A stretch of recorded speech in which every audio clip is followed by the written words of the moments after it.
Hey everyone, hope you're doing well. We're flying again today. Another YouTube video I streamed a few nights ago, but we're back on YouTube.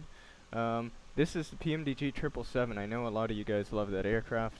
I don't fly it a lot, so I'm going to make more of an effort to showcase it.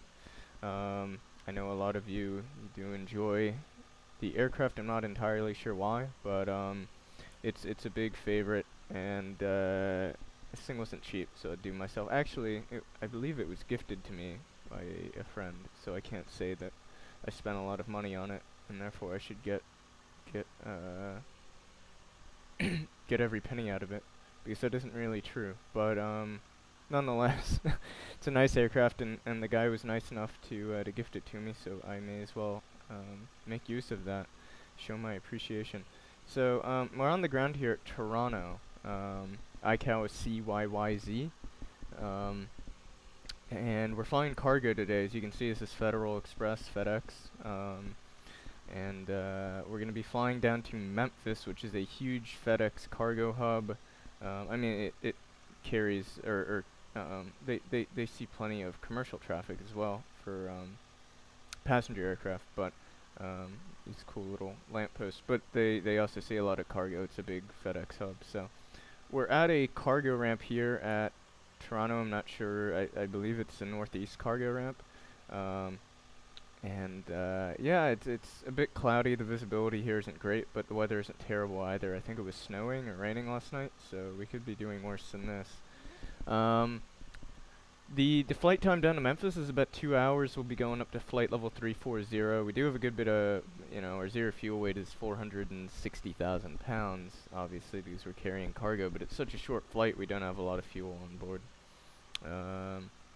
I can't think of a lot more to say, guys. We're on VATSIM. I believe there's a departure controller online, so we should be controlled out of here. We'll see if he stays on for us. But as always, if you have questions, feel free to ask down in the description. Are the social media links, the link to Twitch if you enjoy the live streaming thing, and I might put this is tentative, but I might put a straw poll down there for like flight requests, so you guys can just directly vote. That'd be pretty convenient and fun. The only other thing to say is there are people doing work in my apartment right now. There's a lot of banging, hammering, etc. Hopefully it doesn't interfere too much with the video. If it does, I'll probably have to re-record this, but fingers crossed that it's not too terrible, guys. So if you hear an occasional bang or loud noise in the background that my mic picks up, that's what that is. So anyway, let's hop into the flight deck.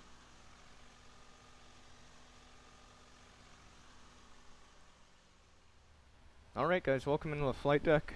So you probably haven't seen this 777 on my channel in quite a while. It's because I haven't flown it in quite a while, so bear with me.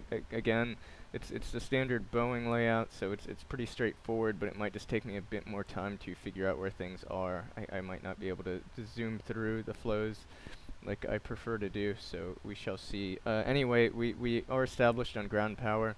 All the kind of preliminary flows, the emergency exit lights are armed. Obviously the battery is on, the logo light's on, we got our lighting, the ADIRU is turned on, we're boarded up with fuel and our cargo. We've set the seatbelt sign to auto. I'm not sure how relevant this is because we're flying cargo. And the window heat is on, pressurization panel is totally automated in this aircraft. So let's hop down to the pedestal to the radio panel and give departure a call here and see about getting some clearance. Now if I check VAT Spy, yeah, he is still online. There's an ATIS up on 120.82. We should probably have a listen to that. So let's go to 120.82, listen to the ATIS.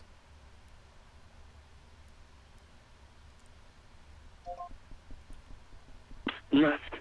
Departure, runway 05 and runway 06 left. Advise ATC you have information pop. Toronto International information Papa weather at 1900 Zulu. Wind 110 at 8. Visibility 6. Mist 500. Overcast. Temperature 52.4. Altimeter 2967. Approach ILS runway 05 and ILS runway 06 left. Okay, so we have information Papa, they're departing 05 and 06 left.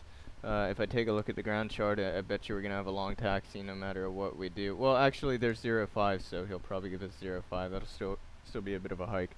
Right, I set information Papa, the altimeter's 2967. We'll go ahead and set that really quickly.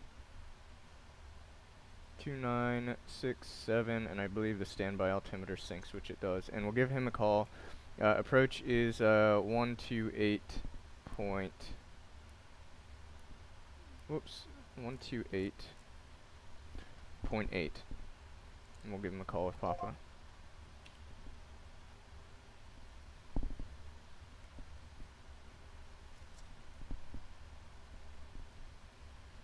Toronto departure, good afternoon. It's FedEx 233 with Papa, IFR to Memphis.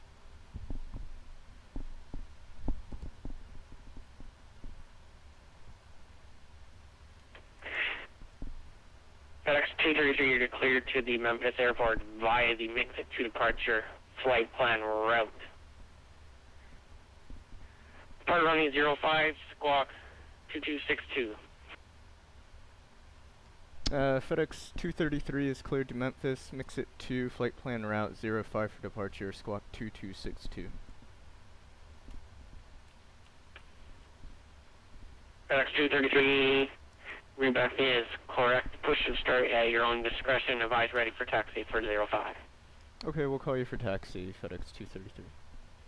Okay, so there is our clearance of the McLeod 2, then flight plan route. Runway 05 for departure and squawk 2262. Perfect. That is all good to go. The center is offline, so we'll just put in Unicom in there. That won't be a while till we'll need that though. And the squawk is in, so let's get right into the FMS here. So the airport itself is Toronto CYYZ. We can use the GPS here to set the inertial position, and we're going from Toronto to Memphis. Runway is runway 5, runway 05 if we're being technical. The flight number is it's FedEx flight 233. We do not have a company route. We'll have to put that in manually. So I'm gonna go for the 432 Roger to taxi. I'm going to get that guy off the frequency so that I can talk to you guys while we set up the FMS without him stepping on me. Or I guess I'm stepping on him. Whatever, same difference. So the routing is, let's have a look here at PFPX. So it's a McLeod 2 to Gentry. That is Golf, November, Tango Romeo, Yankee. From Gentry, we're direct to ROD, Romeo Oscar Delta. That is a VOR. And then we go to the, if I take a look at the arrival, the Pocket City VOR, PXV. Like so. And there's our routing now. The departure is the McLeod 2 Gentry transition off 05, and the arrival is the Blues 1. Now the weather currently at Memphis is 220 at 10 gusting 19er, so we'll be landing on the 18s, and I imagine that that would be the runway they'd probably want us to use would be 18 right, if I had to guess. So we'll plan tentatively for 18 right. So the Blues 1 for 18. Pocket City VOR transition and the ILS 18 right. Again, tentatively, we'll see what the weather's doing once we arrive. Just quickly referencing the arrival chart here. Unfortunately, you guys cannot see that. I'm sorry.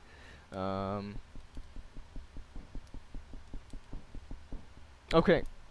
So at any rate, that is our flight plan. Now let's activate that and execute it and take a look in the legs page, which is over here, and make sure that the routing is correct. So departure off runway 5 here, climb heading 057 to 1,000 feet, then a climbing left turn 047 or as assigned.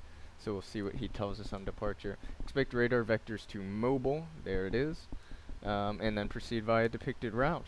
So perfect. There we go. The departure is in there as it should be. The routing appears good to go, and then we have the arrival. Perfect. And I can do some careful cross-referencing once we're up in the air, but I've checked the departure, and that's the most important thing at this point, and we know that is good to go. So, performance information. The 0 fuel weight should auto-compute. Actually, here's what I'm going to do. I'm going to do a request here, and we're going to accept the information, and then we will amend a little bit of it. So just hang out while it pulls that information. The request has been sent, and it should become available here in just a moment. There it is. We will accept this information and then again make some adjustments. The gross weight, 0 fuel weight, and fuel calculations are all correct. We will tweak the reserves. We're going to make those 11,000 pounds instead of 16.8. Cruise altitude, we're going to make flight level 340 instead of 38. Cost index of 85 works, and the step size, I don't believe we have a step climb. Let me take a look here at the flight plan. Yeah, we're staying at 340 the whole time, so step size is 0. Now, if we were doing like 2,000 foot steps, we could leave that at RVSM, or we could plug in 2,000 there. I believe. Takeoff performance. Let's calculate that. So off of runway 5. We will calculate and apply that. This is all through PFPX, which is linked to TopCat. We're going to have flaps 15 for departure. We're going to have a 10% D rate. We're going to have 54 on the OAT, and again, this is with flaps 15. CG should autofill, which it does, and we will accept all these V speeds. Perfect. So there is the FMS pre-flight complete. With that done, let's set the parking brake. Let's get the, I don't think we have any fuel in the center tanks. We do not. We will get the left forward fuel pump on and fire up that APU. Wait for the APU to come up. While that's coming up, we can set the MCP. So V2 is 146. Initial altitude on the climb is maintain 5,000 for all runways, so 5,000.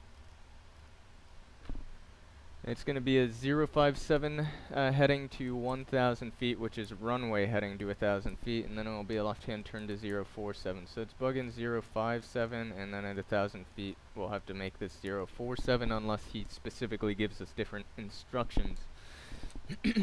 So speed, heading, and altitude are set. We'll throw on the flight directors. We can arm LNAV and VNAV on the ground. Actually, I'm not entirely sure if we want to do that. Let's disarm these. Actually, because again we're going to be flying a heading initially, we could probably go level change up to 5,000. So we don't need to pre-arm those.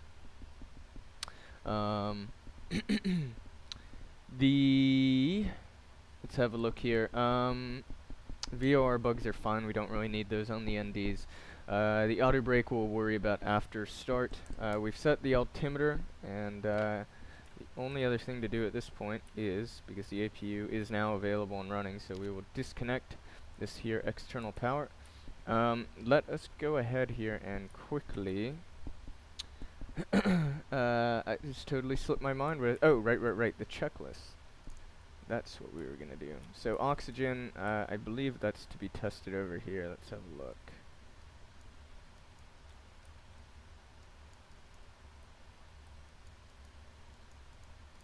There is a way to test the oxygen, and I've forgotten exactly how that's to be done.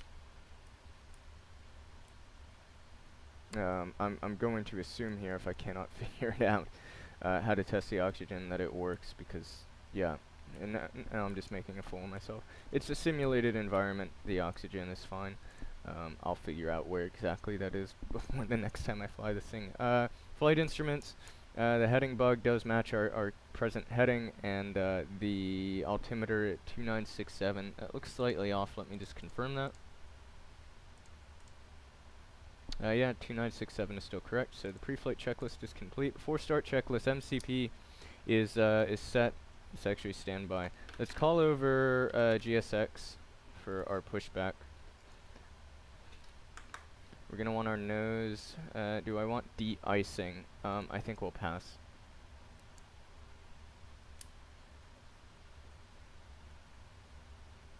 Let's see if they give us a pushback direction. Or if they're just going to show up. Oh, you know what I just realized?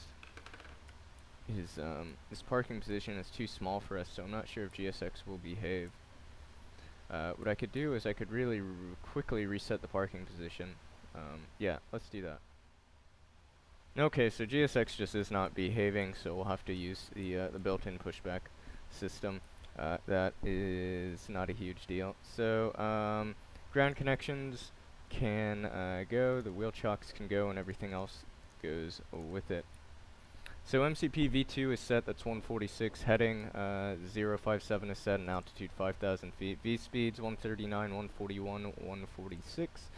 The CDU pre-flight is complete.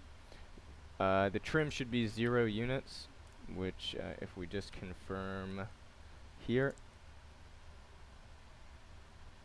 we can see is.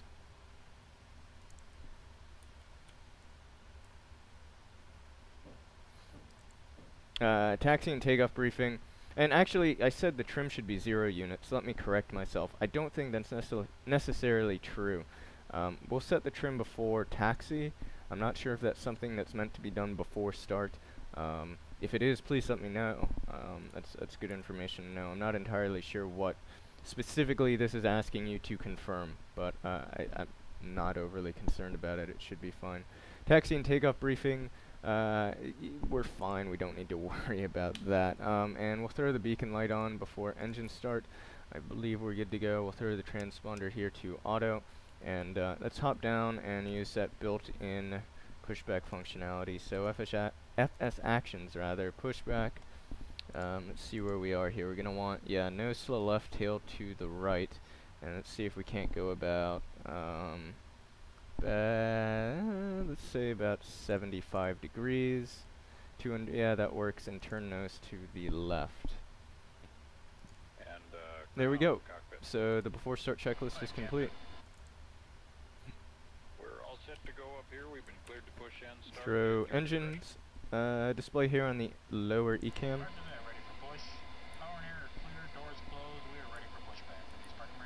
Okay, we will pressurize the hydraulics here quickly.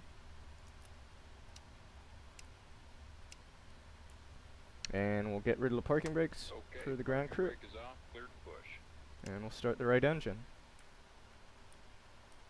Look for an oil pressure of about 5 or so, and then we'll feed in fuel. There's 3, 4, and there's an oil pressure of 5. Fuel is going into the right engine, or engine number 2, if you prefer. I forgot to get the fuel pumps, didn't I? Yep. There we go. That is a good idea. If you want to start your engines, you should probably have your fuel pumps open. Oh, it's been a while. Be nice, guys. Alright, so fuel pumps are on. Now, hopefully, we don't get pushed back into anything. We can always stop it down there on the CDU.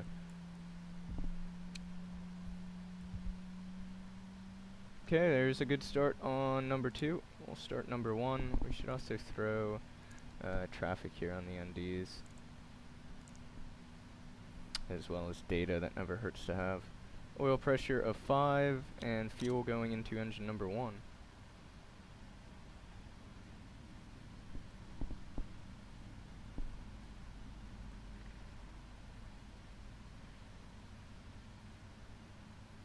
That's actually perfect. Wow. Nice job, guys. I think that's the first time this pushback has ever, like, properly worked.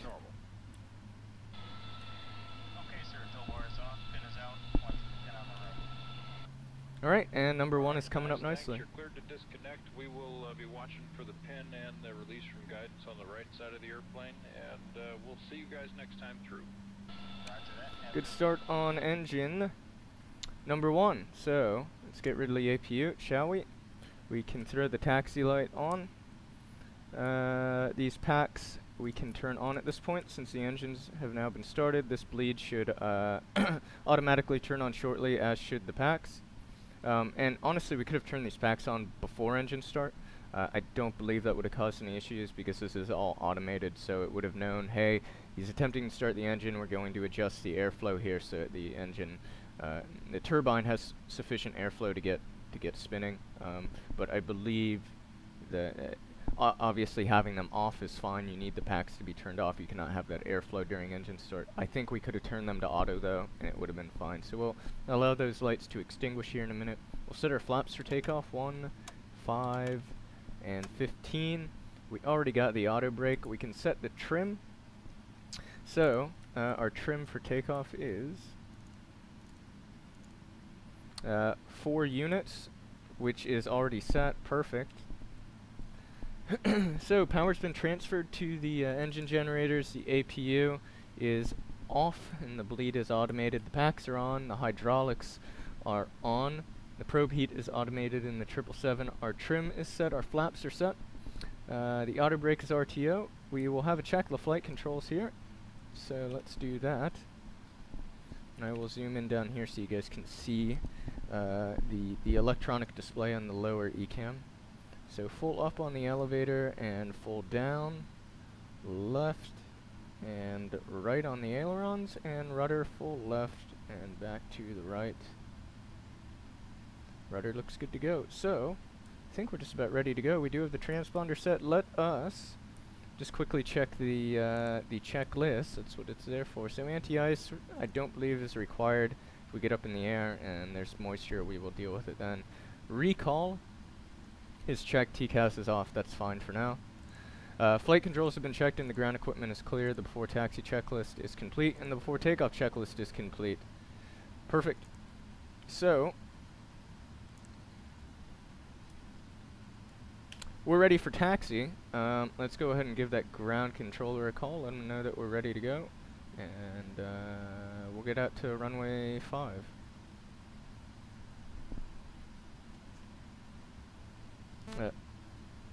Oh, I have totally untuned from his frequency. I'll need to get back on there. Toronto departure, it's FedEx 233 with the ATIS ready for taxi.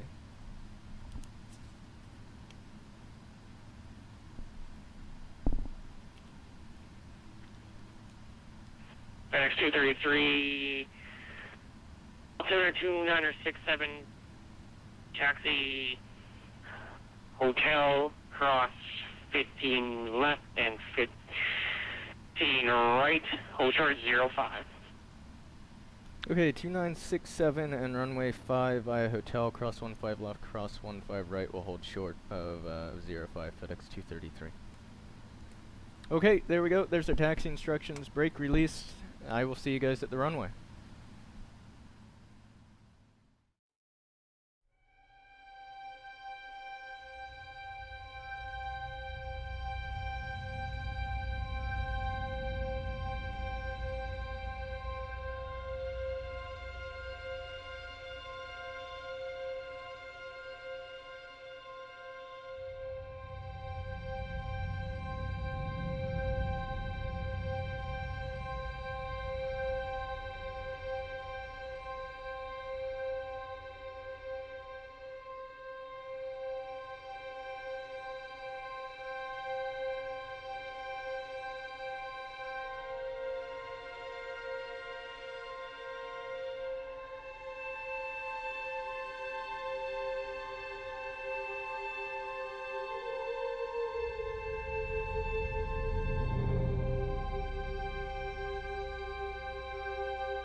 Okay guys, welcome back.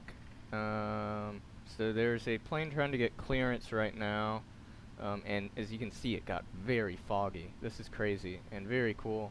Oh, and there it goes. FedEx 233 Toronto wind R 080 contact me airborne, clear for takeoff runway 05. 05 cleared for takeoff, we'll call you airborne, FedEx 233. Okay, there we are cleared. Transponder TA alright. Lights on. Let's get the strobe. Turn off landing lights. Get rid of the taxi light. And we'll start the clock. Alright, where you at, clock? Alpha, Papa, Bravo, Quebec. VFR circuits are approved off of runway 05, squawk 2263. I'm seriously missing the clock. Oh, you know what? I know what it is. Yeah, it's fine. I'll just push that. There we go. So we got the chrono going now. I was looking for a more specific measure, but that works. Let's get out of here. 2263 or VFR circuit.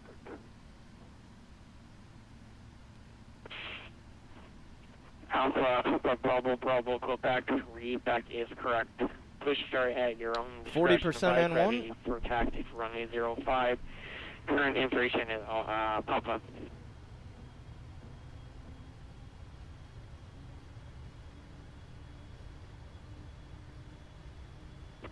Stable and takeoff.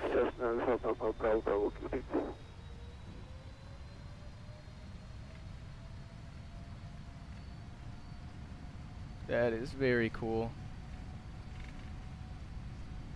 There is 80 knots. Thrust hold.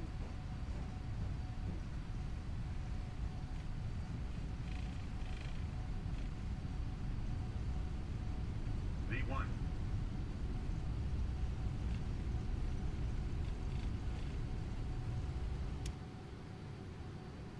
And we have a positive rate. Gear up.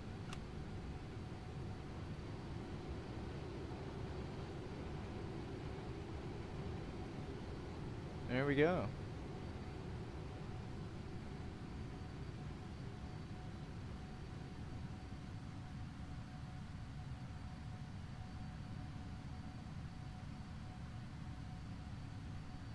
Alright, 1,000 feet, and we're going to make that left-hand turn now to 047.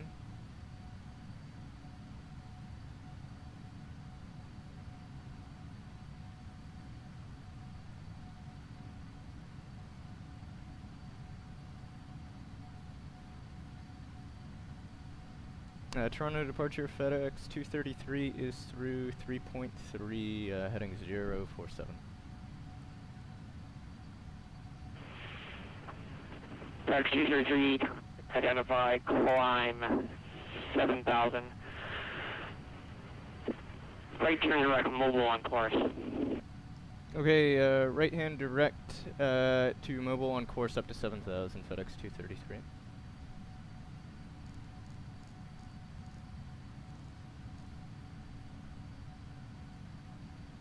Alright, and we'll take flight level change. Let's bug the speed up to flaps 5 speed. And we will take flaps 5 at this point. And we will proceed direct to mobile and on course. From there, LNAV, VNAV.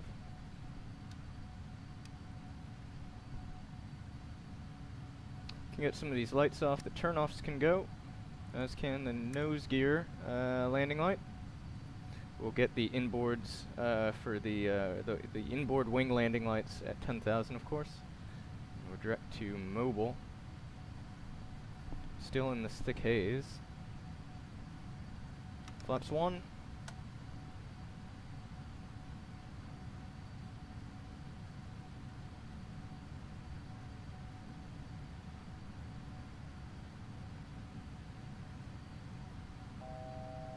$1,000 to go for 7. Flaps up.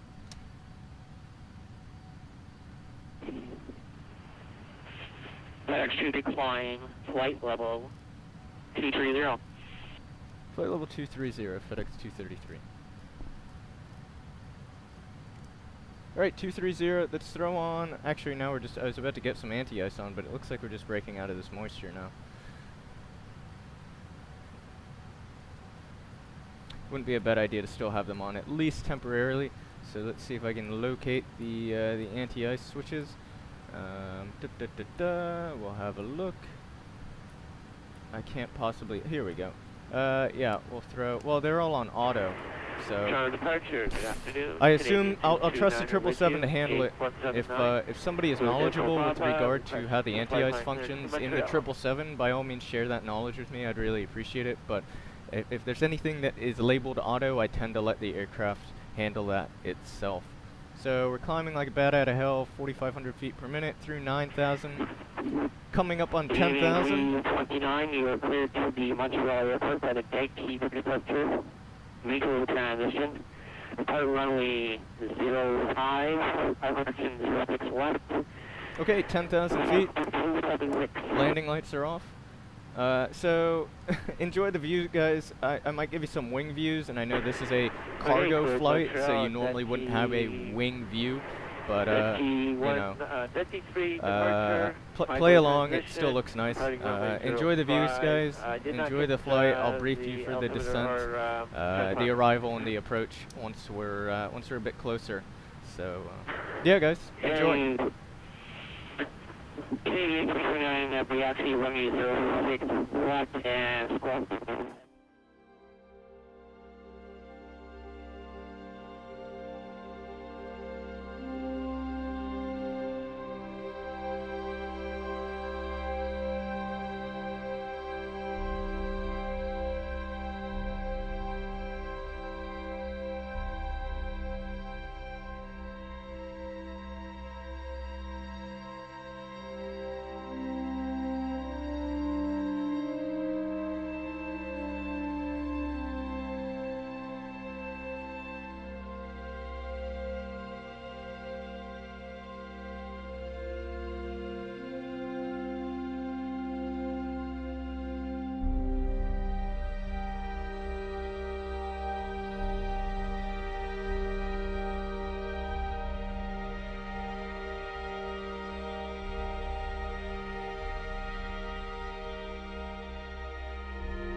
Alright everyone, welcome back into the flight deck up here at 340.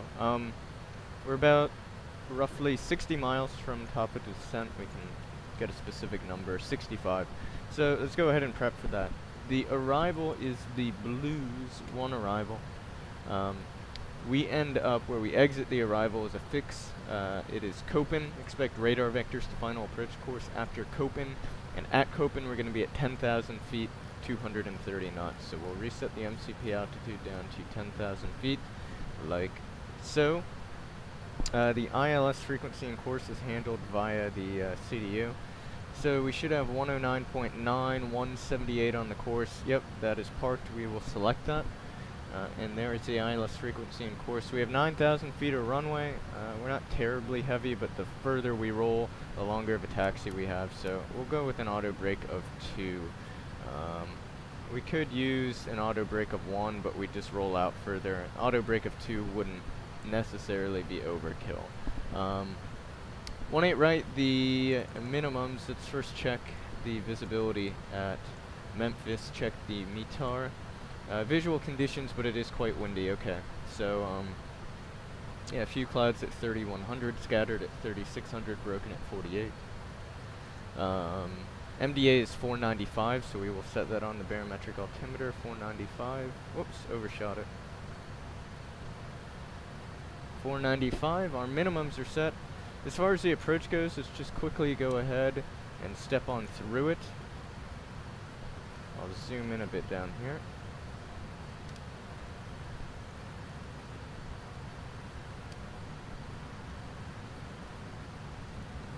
So we end up at Copen there, and then, yeah, if we take a look, that's the first fix off the ILS. So after Copen, we'll kind of fly a 90-degree angle and then turn into final. So that is quite simple. Nothing that we can't handle. And the landing speed will be the last bit here. So, as far as the landing speed goes, our current fuel on board is 26.2. Estimated fuel is 21 at Memphis. Now that number's been dropping, so I'm going to say about 20,000 pounds on the estimated fuel, so it's a difference of 6,000 by the time we arrive. So we'll just go 480.7, subtract 6 from our current gross weight, flaps 30, and the landing speed will be 137 knots. And there we go. So our landing speed is set 137, and then we'll adjust for the wind as needed. So yeah, guys, I think you should have a pretty good idea of what's going on here, and I'll bring you back as we're getting close to shooting the approach onto 18 right. Enjoy the rest of the flight.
Hey guys, welcome back into the flight deck. So, slight change of plans. The winds at Memphis are now 250 at 9, gusting 17, so we're going to be landing on runway 27.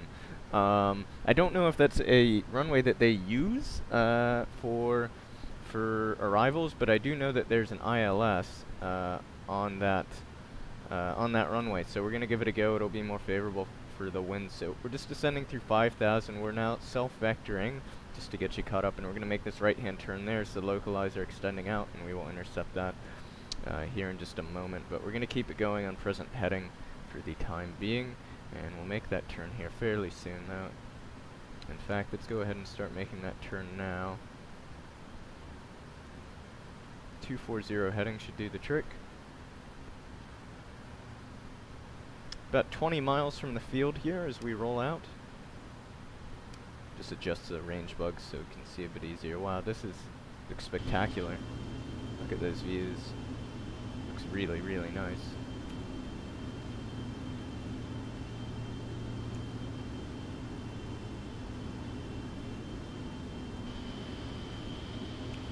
That is too cool.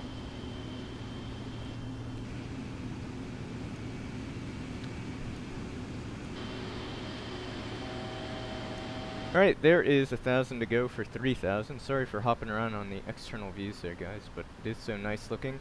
Sometimes it's nice to break the immersion get a different perspective. So we'll keep it going down to 3,000.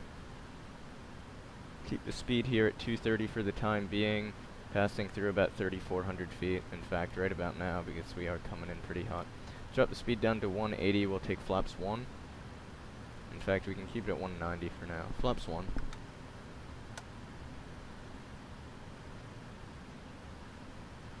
We will arm approach. We do have the altimeter set. It's 2969, which is good to go. We did get the landing lights at 10,000 feet, and we're bringing out the flaps as I speak. All right, speed down to 180.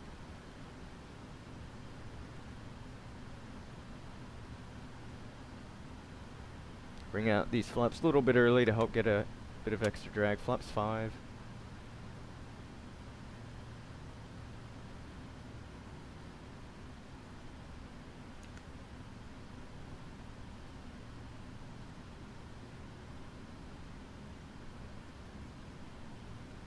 Okay, speed's coming down nicely. Altitude is perfect.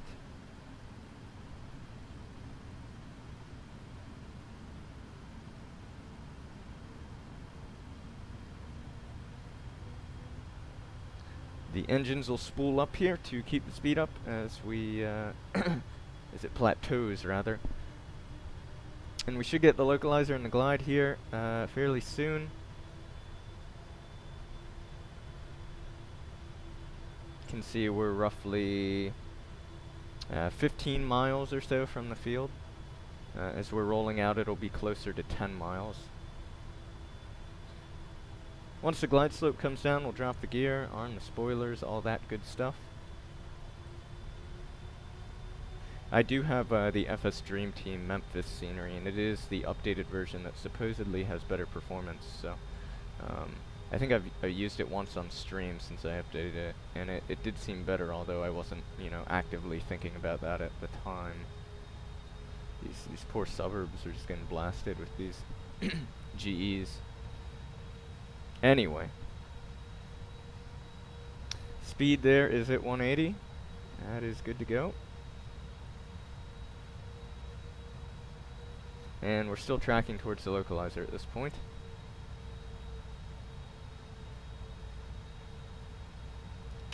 Got down maybe slightly too early, too soon. You don't want to plateau for this long and kind of make the engines work. You're burning fuel. It's not a huge deal, but it is nice if you can kind of seamlessly descend and continue to hit the altitudes you need to without completely plateauing for significant periods of time. Get a few more external views while we wait for the localizer to come in.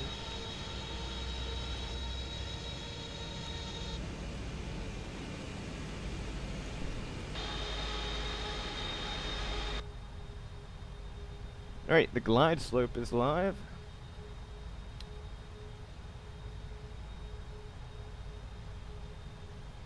And there we are, about 10 miles from the field now. We'll keep the speed at 180 for the time being. We could drop it down a few knots.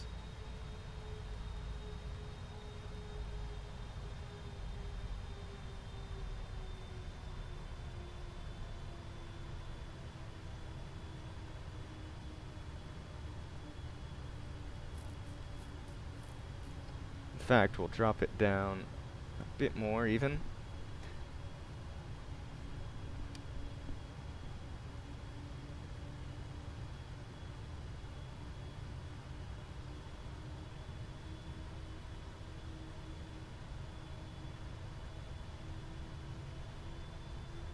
Looks like we should get the glide and the localizer about simultaneously.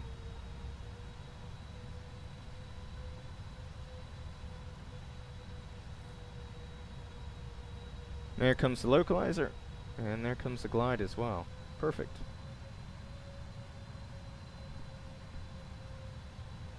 We'll drop the gear, arm the spoilers, and flaps 15.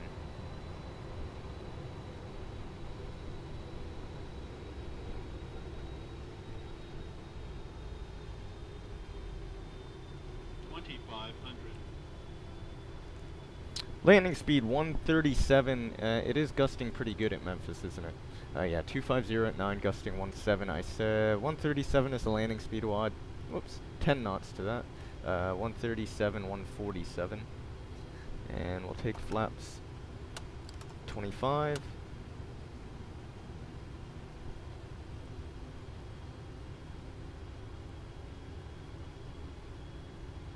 And flaps 30 are coming out. The missed approach altitude is 5,000 feet. What in the world was that? Alright, well, there you go, flight sim. A little bit of a scenery bug, I suppose. 5,000 feet on the missed approach altitude. Is that still out there? Behind us? Huh, weird. Alright, missed approach altitude is set, landing speed is set, landing flaps 30 are out. We'll get the lights on.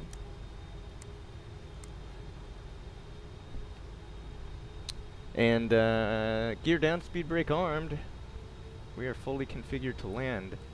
Let's we can run the checklist. I haven't used these since takeoff. So this was after takeoff. The landing gear was up. The descent checklist, recall notes, auto brake, landing data, approach briefing. Sure.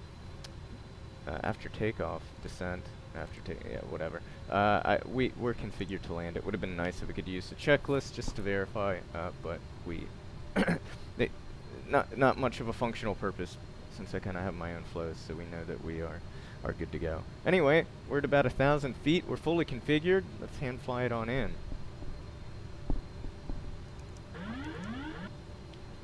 My aircraft. 1,000.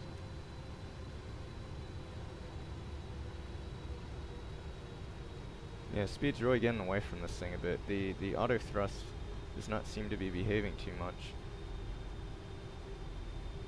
which makes it kind of difficult. You want your auto throttle to work properly. You're getting a bit low. I'll just hold the nose up. You can still see we're too white, too red there on the PAPI lights. And we are visual.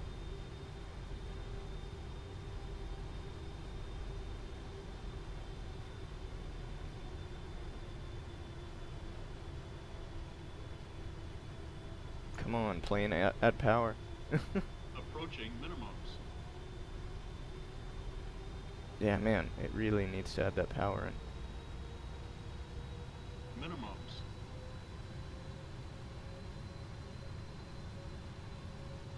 We are low. I think we can just ease it on in there. 50, 40, 30, 20, 10. Alright, we're down.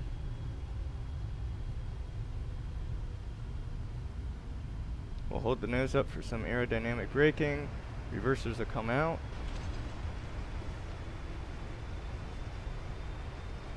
There is 80 knots. Reversers are stowed. And we are manually braking through 60 knots. We won't try and rush that exit. We'll try and make it to the next one. See, now what I think happened there, guys, was that I had throttle authority, and I really don't know why. The auto thrust was in, the auto throttle, you can see, is armed, and the auto throttle here was enunciated, and it said speed on the PFD. Speed was enunciated here. I believe that means that the aircraft should be controlling its own speed, and yet it seemed that it was at the whim of my throttle, which doesn't make sense to me, and might have been might explain why we were getting low there on the approach, and it didn't seem like the plane was holding its speed. So yeah, I apologize for that. That was a really sketchy approach. Forgive me for that one, guys. Hopefully I can figure out what exactly happened with the auto throttle. I'll have to go back and watch that and try and figure out what exactly happened.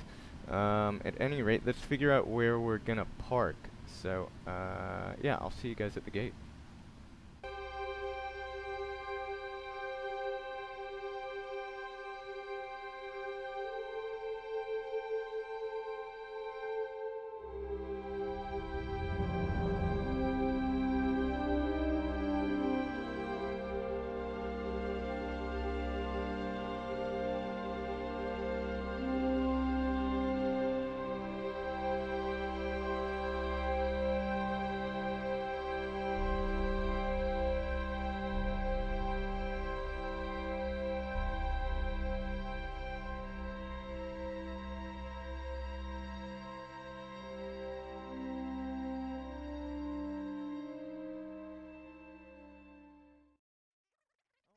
So I hope you enjoyed the flight. That was fun. I'm sorry about that spotty landing, and I'm also sorry about those weird visual artifacts. It was just bizarre. I'm not sure why those popped up, but such is the life of a flight simmer. And again, about the landing, yeah, that was quite sketchy. We got low and did not have a lot of power. We were probably on the cusp of a stall, but we managed to put it down pretty gently, which was good. I'll need to figure out what exactly happened, if I did have the throttle, I think I did, or if the aircraft just went bonkers.